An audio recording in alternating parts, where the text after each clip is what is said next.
Hi guys, I decided to start making videos of my mud fossil hovers, um, just because I feel it's a better way of showing you what I see and why I'm seeing it, rather than just taking screenshots all the time. Because with that, you're just looking at one still image and you're drawing all over it and writing a million paragraphs about it, trying to explain what you see, and you have all these arrows going everywhere. And it kind of just looks like chicken scratch after a while. And plus, you have everybody that wants to collaborate and elaborate on your images, which I think is great, don't get me wrong, but then it just ends up getting too messy and whatnot. So, this way is a better visual and audio way of kind of taking our time and go over some things, look at for some different angles on 360-degree hovers. And I also find with the screenshots that when you take so many, when you really get into this, because it's been such an enlightening topic and just so amazing to learn from everyone and collaborate and exchange ideas, that you have so many images that you kind of get lost sometimes and forget what was what and why you took this shot of that, and because sometimes some things are part of a larger story, or there's more to the picture, and you kind of forget what you're looking at when you really get carried away. Because this hobby that's grown on all of us is definitely a curse, and in a good way, of course. It's such a blessing to be able to see, really see this world for what it is. But yeah, so I thought this was a good way to kind of explore a little better, and help you see what I see and why I see it, like I said, and also learn from you guys as I go here through the comment sections. And you're also welcome to elaborate on my stuff, maybe even take some screenshots of some different things to talk about. If you see something else, or there's something I'm missing, that'd be awesome to hear from you on this too, because it's all just a learning experience for everybody. What I'm kind of finding is that I think the Earth, or this realm we live in, is kind of like a flood reset, or it has a flood reset mechanism where everything kind of gets flooded and petrified and becomes the new land masses. The floods keep coming about and terraforming the Earth. Everything dies and gets petrified because there's no oxygen for bacterial decay, and plus some other pH chaos and other things we have no idea that can play into it, but some kind of instantaneous petrification can take place. It doesn't take as long as they say it does. In mainstream science, seance, won't teach you about the ways in which nature can turn flesh into stone. Of course, they want you to think all this rock is Big Bang cosmic coincidence. But as we go through this stuff, you'll kind of learn to get more of an anatomical eye for things, and you'll see that erosion is real, but it's taken away from what was really once there. It's not creating all the time. So rocks can break and can turn into a face by accident or whatever. Like, I'm totally in agreement with that. But for the most part, this isn't seeing funny faces in the clouds. This is an image that has been there for a very long time. It's not changing like a cloud. Okay, usually it has multiple anatomical features to it. It's up to every individual to decide how many coincidences they need to see in order for themselves to be convinced of something. But after you see the repetition of this fractal realm we live in, and start understanding the anatomy, start letting nature speak to you and trusting your spirit guides, you'll definitely understand more about this world. But you have to have a willingness to look for these things and have an open mind. Get your mind like a blank canvas, like you haven't even learned anything yet. Okay. And you'll get to see that some things aren't added up, and all these mud fossil people that you've been yelling at, I'm sorry, not yelling at, but laughing at, maybe some were getting yelled at. Some of us definitely lose some friends and family over this stuff, but anyways, what I'm saying is it'll help some of the non-believers kind of see where we're coming from, that we're not really that crazy. all in the pursuit of science, which is based on real observation and repeatable tests, right? So that's kind of what we're finding here. I find that it's a fractal realm from small to big and big to small over and over again. Finding evidence that we live in an oxygen chamber. Because these fractals are from small to big, big to small, it's also showing that it's this oxygen chamber that we're losing pressure in, because when things were much bigger, there was a lot more oxygen and atmospheric pressure, and after these floods or different earth changes, we have lower levels of oxygen, and so things are actually getting smaller due to the lack of oxygen. So evolution is real, but in reverse. Okay, we're losing oxygen, so nature is compensating, and we're getting smaller. Everything's getting smaller. Okay, it was once a big avatar world, in my opinion, with higher levels of oxygen, and as we lose oxygen, everything turns into Honey, I Shrunk the Kids. All right.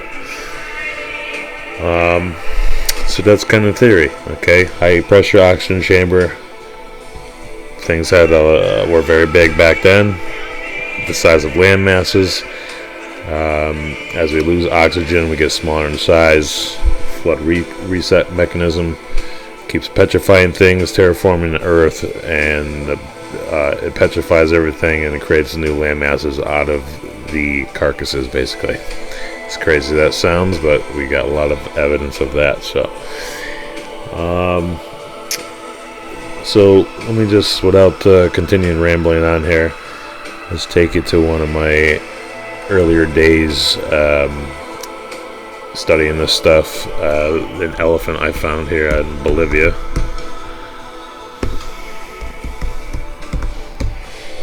I shouldn't type in elephant, my bad. Got carried away there.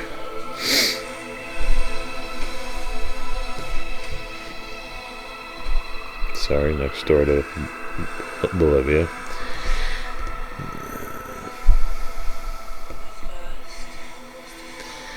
Okay, I don't know if I'm going to butcher the name of this particular area. Cordoba, I believe it's called there. So anyways, I think this here is one of the first mud fossils in this particular size that I found. But I believe this to be an elephant. As you can see, it has the basic shape, of course, but that's not a big deal at all. We have to look into it deeper. So as we look in here, you can see the whole head of the elephant. The skull looks like it has been fractured here, and the fractured pieces are back here in the brain. Okay, cause and effect, people. Cause and effect. Shattered, and these are the pieces. The brain here looks like it's bruised. We've got a big artery going through it. This is the eye and the big flapping ear right here. And you can see all the layers of tissue that go on down below. Now, most skulls of creatures, humans, elephants, have an inner orbital foramen right here. It's a hole in front of the eye socket in the skull. And Stellium 7 YouTube channel brought this to my attention and taught me about this, the interorbital foramen in front of the eye socket that these elephants have. And so I'm going to cut over to a quick piece about the interorbital foramen that he did on Unveiling the Titan video part 2, but I recommend going to his channel and watching the whole series. I did a great work on a potential elephant in Spain, Mount Mungo, where he goes through the entire elephant forensically. He did a great job on that. So when I'm looking at an elephant like this, it looks like an elephant, no big deal, but you look deeper for the forensical cause and effects.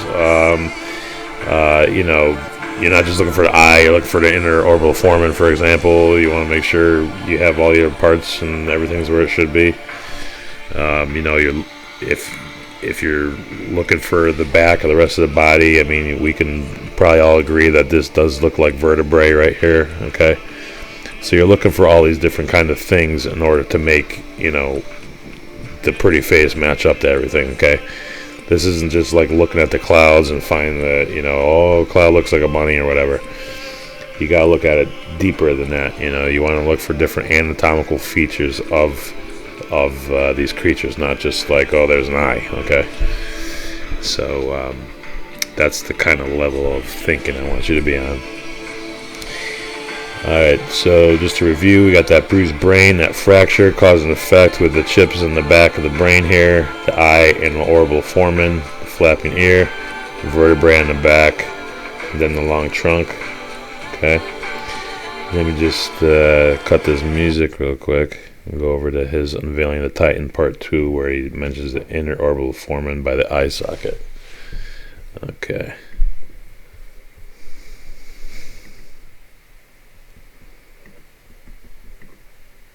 Talking about the infraorbital foramen, which you see here, and let's look at some pictures of that more closely. So again, infraorbital foramen and infraorbital foramen. There's interorbital foramen there. Looking from just outside the entrance to the cave and looking straight through from one side to the other.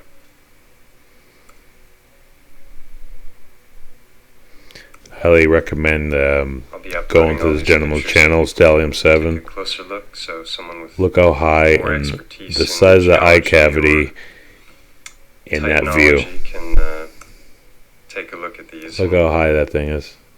Maybe discover more. Awesome. And this is the very end of it. And this may be fossilized venous blood flow. This would be more iron-rich blood.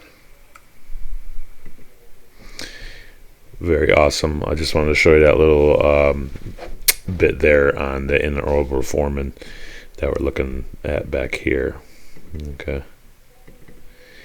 Now you can see as you get in close here, and when we backed out, we can see it. But those silly Satanist Google Photoshoppers want to block anatomical features on you to investigate these things as you zoom in, so you can't really see it that great. If you Wikipedia this area, they say it's a salt flat, but I bet you it's salty because it's a decaying body. I think maybe that's why there's so much salt in the oceans, is because all these decaying bodies everywhere. Just a theory, but anyways, I want to show you this area now. Okay, how this lake, if that's what you want to call it, or pond or whatever. Now let's call it a lake because it's pretty damn big. I think this is where the elephant was stuck in the mud flood originally and was looking for higher ground or trying to make his way out of this sludgy mud. So he kind of pushed his way through here and ended up meeting his fate right about here. Didn't quite make it. I don't know if this skull that was fractured here is post-mortem or not, but this is again cause and effect here, people. Okay, you can kind of see the way he struggled out of the mud, which also adds to the fact of this potentially really being an elephant. All right. So in terms of the curvature of the earth, and when we study creatures, we also, any biologist or scientist, when they study a creature, would also consider habitat size of the earth, and how much room these creatures need to roam, and how they foraged for food and everything. So in doing so, if this is an elephant, let's just measure him really quick from the tail end to the back. I have this in miles. Let's get to the tip of the trunk here. I'm sorry, I don't have it in miles yet. Let's put that in miles. Oops, sorry. Get there. That's 170.6 miles the size of this elephant was. Okay. So when you have a lot of elephants that size on a ball earth, they would probably all be right on top of each other's shoulders. It's just a wild guess, but So let's back out of there, and I want to show you if we were considering curvature and the size of the creature. Excuse me, just learning these controls here, new computer. Alright, so here's our elephant. Now, in terms of elephant's migration, based on his size here, we would say, if he walked all the way over to the other side of the earth, and he's already that big, how long do you think that would really take? Probably only maybe, a couple stops along the way to get a drink or whatever, but it looks like 20 minutes to me. I mean, this guy could probably, if he was really had his move on, he could probably walk around the whole world in, just a day. So that's what I'm saying. If some of these big land masses are really elephants, and scientists can't tell what our own rocks are made from, then they're really not studying rocks way out here, light years away. Okay, because first things first, we got to study what we already live on first, to understand that the best first. In the pursuit of science, right? So you'll be very surprised how many elephants I am finding all over the face of the earth, as well as other mud fossil hunters. They're pretty prevalent, and easiest to find basically because of their size, but they're freaking huge and everywhere. But so first things first, NASA, we gotta study our rocks here and how they came to be before we're going to the moon, okay? Alright, so anyways, not saying I'm right on that, but this is only my first video, so as all this stuff, as all the evidence amounts up, you'll see why I think the way I do. Alright, thanks for watching.